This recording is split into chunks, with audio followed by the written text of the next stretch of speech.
এবারে দেখা যাক একটা স্বর্ণচুড়ি কেমন হয়। এটার মধ্যে বলে নিই, স্বর্ণচুড়িতে না সোনালি জরির কাজ থাকে, যার জন্য এটা স্বর্ণচুড়ি বলে জানা যায়।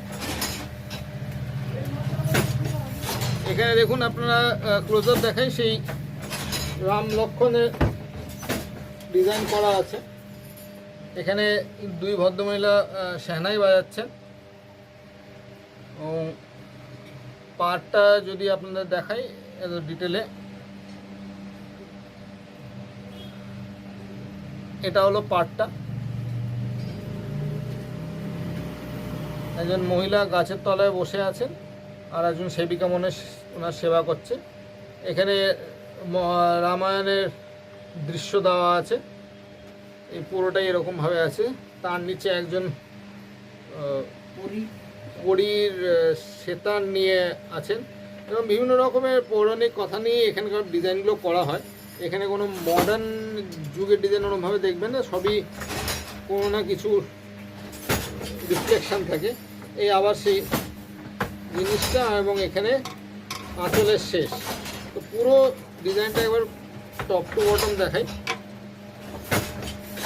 এটা স্বর্ণজড়ি, এখানে সোনালি জড়ির কাজ করা থাকবে, সুতো সিল্কের সুতোর সাথে সোনালি জড়ি এবং বেশ মিনা করার জগমগে জিনিসটা অনেকটা ব্রাইট।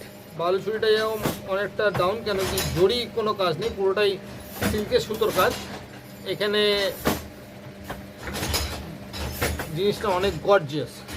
তো এটা পুরো শাড়িটা, এটা কি বডির ভেতরে কাজ থাকে না এটা প্লেন থাকে?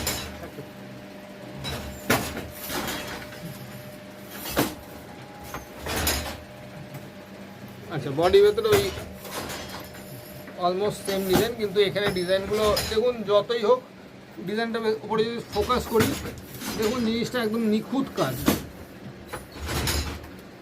একজন রানীর অরেঞ্জ কালার ইয়ে আছে এবং সেটাই রিপিট করে এসছে।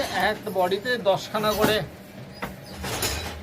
একই ডিজাইন রিপিট করে এসছে। এর সাথেও ব্লাউজ পিস এর সাথেও থাকে তো? ও আচ্ছা, এটাতে 8টা করে আছে। আর একটা কালার দেখান, এই স্বর্ণচুড়ি আর একটা কালার যেটা আছে।